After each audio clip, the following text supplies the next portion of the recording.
नमस्कार दोस्तों, स्वान क्लासेस में आप सभी का स्वागत है। आज हम इतिहास से संबंधित अति महत्वपूर्ण 20 प्रश्नों को लेकर आए हैं।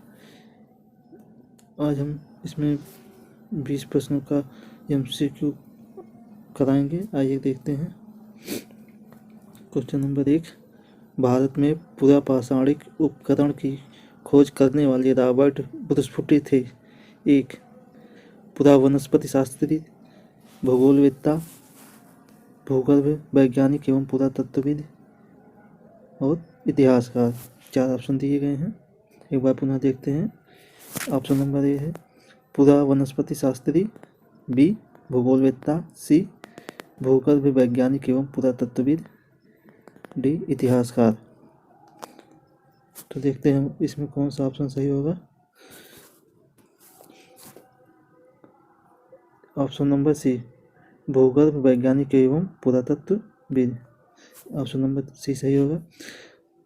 दोस्तों, रॉबर्ट ब्रूसफुटी 1863 ईस्वी में मद्रास के निकट पल्लारम नामक स्थान पर हैंड एक्स की खोज की थी इन्होंने। ठीक, अब आगे बढ़ते हैं। क्वेश्चन नंबर 2 देखते हैं। क्वेश्चन नंबर 2 है, धर्म चक्र परिवर्तन किया गया था, यानी धर्म चक्र परिवर्तन कहाँ पर किया गया था। ए सारनाथ में, बी वैशाली में, सी मगध में, डी बोधगया में। तो इसका हम देखते हैं सही ऑप्शन कौन सा होगा। सही उत्तर क्वेश्चन नंबर 2 का सही उत्तर होगा धर्म चक्र परिवर्तन कहाँ पर किया गया था, तो ये होगा सारनाथ में। ऑप्शन नंबर ए सही होगा। धर्म चक्र परिवर्तन सारनाथ में किया गया था। सारनाथ में ऋषिपत्तनम नामक स्थान पे किया गया था ये। यहाँ पे 5 ब्राह्मण को शिक्षा दी गई थी, जिसको धर्म चक्र परिवर्तन कहा गया। आइए हम देखते हैं क्वेश्चन नंबर 3 को। अगला क्वेश्चन है, किसके शासन काल में डिमेकस भारत आया था। तो इसका ऑप्शन नंबर ए है बिंदुसार, बी अशोक, सी कनिष्क, डी चंद्रगुप्त मौर्य। एक बार फिर से क्वेश्चन को पढ़ते हैं हम। किसके शासन काल में डिमेकस भारत आया था। चारों विकल्प को एक बार फिर से पढ़ लेते हैं। बिंदुसार, अशोक, कनिष्क, चंद्रगुप्त मौर्य। तो इसका सही उत्तर होगा बिंदुसार। डिमेकस बिंदुसार के शासन काल में आया था भारत।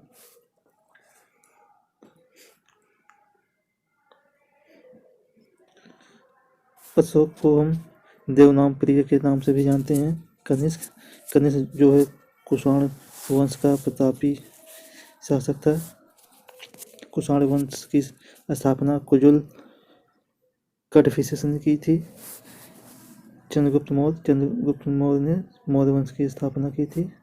इनको सैंड्रोकोटस, ग्रीक लेखों में इनका नाम सैंड्रोकोटस है। लैटिन लेख में इनको एंडोकॉटस कहते हैं। इनके शासनकाल में मेगास्थनीज आया था, जो कि 4 वर्ष तक रहा। क्वेश्चन नंबर अगला देखते हैं 4। क्वेश्चन नंबर 4 है, इनमें से किस गुप्त शासक ने हुणों को पराजित किया था। ऑप्शन नंबर ए है समुद्रगुप्त, बी चंद्रगुप्त द्वितीय, सी कुमारगुप्त, डी स्कंदगुप्त। तो हुणों को पराजित करने वाला शासक कौन था। तो इसमें हमारा विकल्प हो जाएगा विकल्प नंबर डी सही, स्कंदगुप्त ने हुणों को पराजित किया था। इसका साक्ष्य जूनागढ़ अभिलेख में मिलता है।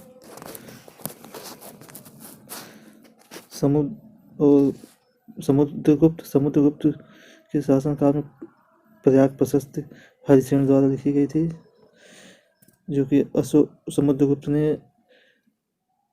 अशोक स्तंभ को कौशाम्बी से प्रयागराज लाके उस पर लिखवाया था, प्रयाग प्रशस्ति को। अब आगे बढ़ते हैं क्वेश्चन नंबर 5 की तरफ। सत्यमेव जयते शब्द किस उपनिषद से लिया गया है। तो इसको सभी जानते होंगे। आइए हम विकल्प देखते हैं। गणो उपनिषद, मुंडक उपनिषद, अच्छी उपनिषद, महावाक्य उपनिषद। तो इसका सही आंसर क्या होगा, आइए देखते हैं। इसका सही आंसर हो जाएगा आंसर नंबर बी मुंडक उपनिषद, सत्यमेव जयते मुंडक उपनिषद से लिया गया है। आइए हम अगले क्वेश्चन की तरफ बढ़ते हैं। क्वेश्चन नंबर 6, मोहनजोदड़ो में सबसे बड़ी इमारत कौन सी है? ऑप्शन नंबर ए है great bath, B great granary, C assembly hall, D आयताकार भवन। तो इसका सही आंसर हो जाएगा option number B great granary, विशाल अन्नागार मोहनजोदड़ो की सबसे बड़ी इमारत थी। क्वेश्चन नंबर 7 देखते हैं, कौन सा वेद धार्मिक अनुष्ठानों से संबंध रखता है? Option number A Rigveda, B Samaveda, C Yajurveda, D Atharvaveda. तो इसका सही ऑप्शन होगा option number C Yajurveda. Yajurveda को गद्य एवं पद्य दोनों में लिखा गया है। सबसे पुराना वेद हमारा है ऋग्वेद। ऋग्वेद सबसे पुराना वेद है। सामवेद को संगीत का जनक भी कहा जाता है। ऋग्वेद में गायत्री मंत्र का उल्लेख है। ऋग्वेद जो है सबसे पुराना वेद, सबसे पुराना ऋग्वेद सबसे पुराना वेद है। आगे हम बढ़ते हैं। 8, निम्नलिखित में से किस हड़प्पा स्थल में बंदरगाह था? Option number A Harappa, B Mohenjodaro, C Alamgirpur, D Lothal. तो आइए देखते हैं इसका कौन सा विकल्प सही होगा। इसका ऑप्शन नंबर डी सही होगा, लोथल। लोथल में बंदरगाह था, यह गुजरात में है, भगवा नदी के किनारे पर। यहाँ पर घोड़े की लघुमूल्य मूर्तियाँ पाई गई हैं और 3 युगल समाधि का भी साक्ष्य यहाँ से मिला है। मोहनजोदड़ो हड़प्पा सिंधु घाटी सभ्यता का सबसे बड़ा शहर था। आइए हम क्वेश्चन नंबर 9 की तरफ बढ़ते हैं। वैदिक साहित्य की रचना किस काल में हुई? ये है ऑप्शन नंबर ए 3500 ईसा पूर्व से 2500 ईसा पूर्व के बीच, बी 3500 ईसा पूर्व से 1000 ईसा पूर्व के बीच, सी 2500 ईसा पूर्व से 500 ईसा पूर्व के बीच, डी 3500 ईसा पूर्व से 1000 ईसा पूर्व के बीच। तो इसका सही ऑप्शन नंबर ए होगा 3500 ईसा पूर्व से 2500 ईसा पूर्व के बीच। ऑप्शन नंबर ए हमारा सही विकल्प होगा। ठीक, आगे बढ़ते हैं क्वेश्चन नंबर 10 की तरफ। सिंधु घाटी सभ्यता किस युग की सभ्यता थी? ऑप्शन नंबर ए कांस्य युग, बी रजत, सी टिन, डी स्वर्ण। तो इसका हम किस नाम से जानते हैं सिंधु घाटी सभ्यता को? कांस्य युगीन सभ्यता के नाम से जानते हैं। ऑप्शन नंबर ए हमारा सही होगा। आइए क्वेश्चन नंबर 11 की तरफ बढ़ते हैं। बिंबिसार किस वंश के राजा थे? बहुत ही अच्छा क्वेश्चन है। बिंबिसार किस वंश के राजा थे? ऑप्शन नंबर ए हर्यक वंश, बी मौर्य वंश, सी शुंग वंश और डी गुप्त वंश। तो इसका सही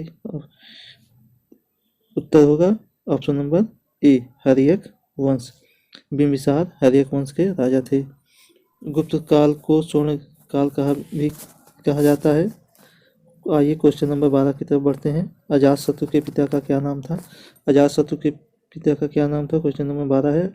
इसके चारों विकल्प को देखते हैं। बिंबिसार, बिंदुसार, ब्रह्मदत्त, चेटक। तो इसका सही ऑप्शन क्या होगा? इसका सही उत्तर होगा बिंबिसार। अजातशत्रु के पिता का क्या नाम था? बिंबिसार। ठीक, इसका सही उत्तर हो जाएगा बिंबिसार। अगले क्वेश्चन की तरफ बढ़ते हैं। क्वेश्चन नंबर 13, निम्नलिखित में से कौन सा राजा मगध है राज्य से संबंधित है? यहाँ पे थोड़ा लिखने में दिक्कत हो गई है। निम्नलिखित में से कौन सा राजा मगध राज्य से संबंधित नहीं है, ये होना चाहिए। यहाँ पे ये लिखने में काफ़ी मिस्टेक हुई है, यहाँ पे है नहीं रहेगा। ठीक, निम्नलिखित में से कौन सा राजा मगध राज्य से संबंधित नहीं है?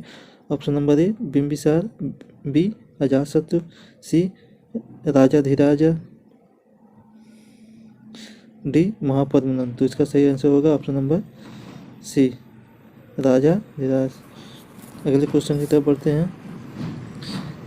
क्वेश्चन नंबर 14, किस भारतीय धर्म में 24 तीर्थंकर हुए हैं?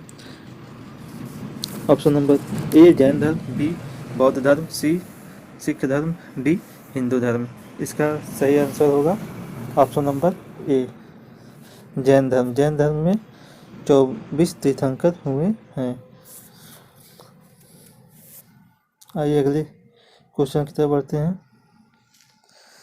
क्वेश्चन नंबर 15, संथारा किस समुदाय का एक धार्मिक संस्कार है? बहुत ही अच्छा क्वेश्चन है। क्वेश्चन यह है कि संथारा किस धार्मिक समुदाय का एक धार्मिक संस्कार है? तो यह देखते हैं विकल्प क्या क्या है। जैन धर्म, बौद्ध, सिख, हिंदू। तो इसका सही विकल्प जो है ऑप्शन नंबर ए है, जैन। संथारा जैन समुदाय का धार्मिक संस्कार है। संथारा में जब किसी को यह लग जाता है कि वह अपने अंतिम समय के नज़दीक है तो वह अपना अन्न त्याग कर देता है, भोजन नहीं करता है। अब आगे बढ़ते हैं सर क्वेश्चन नंबर 16 की तरफ। माउंट आबू स्थित दिलवाड़ा मंदिर किस समुदाय से संबंधित है? तो इसमें 4 विकल्प हैं, बौद्ध समुदाय, जैन समुदाय, सिख समुदाय, हिंदू समुदाय। तो इसका सही विकल्प ऑप्शन नंबर बी होगा, जैन समुदाय।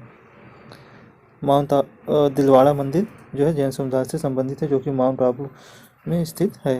अगला क्वेश्चन नंबर 17, कैवल्य किस धर्म से संबंधित है? ऑप्शन नंबर ए, बौद्ध धर्म, बी जैन धर्म, सी सिख धर्म, डी हिंदू धर्म। तो कैवल्य जैन धर्म से संबंधित है। ज्ञान प्राप्त होने की अवस्था को कैवल्य कहा जाता है। अब क्वेश्चन नंबर 18 देखते हैं। त्रिपिटक ग्रंथ का संबंध किस धर्म से है? इसमें 4 विकल्प हैं, जैन धर्म, बौद्ध धर्म, यहूदी धर्म, सिख धर्म। तो त्रिपिटक जो है बौद्ध धर्म से संबंधित है। क्वेश्चन नंबर 19, बौद्ध धर्म के संस्थापक कौन हैं? इसमें 4 विकल्प दिए हैं। Option number A, Shankaracharya, B Gautam Buddha, C Mahavir Swami, D Guru Nanak. बौद्ध धर्म के संस्थापक कौन हैं? Option number B, Gautam Buddha. Mahavir Swami Jain धर्म से संबंधित हैं। गुरु नानक सिख धर्म के संस्थापक हैं। शंकराचार्य शैव धर्म से संस्थापक हैं। अगला क्वेश्चन है क्वेश्चन नंबर 20, गौतम बुद्ध के उपदेश किस भाषा में हैं? पाली भाषा, हिंदी भाषा, फारसी भाषा, अरबी भाषा। गौतम बुद्ध के उपदेश जो है वो किस भाषा में है? और पाली भाषा में है। ठीक, इस तरह हमने आज इतिहास से संबंधित बहुत ही महत्वपूर्ण 20 प्रश्नों को देखा। पूरा वीडियो देखने के लिए धन्यवाद। इसी प्रकार के अन्य प्रश्नों को भी देखने के लिए आप हमारे चैनल को सब्सक्राइब कीजिए और बेल आइकन को दबाना भी ना भूलिएगा, जिससे कि समय समय पर नोटिफिकेशन आप तक पहुंचता रहे। पूरा वीडियो देखने के लिए धन्यवाद।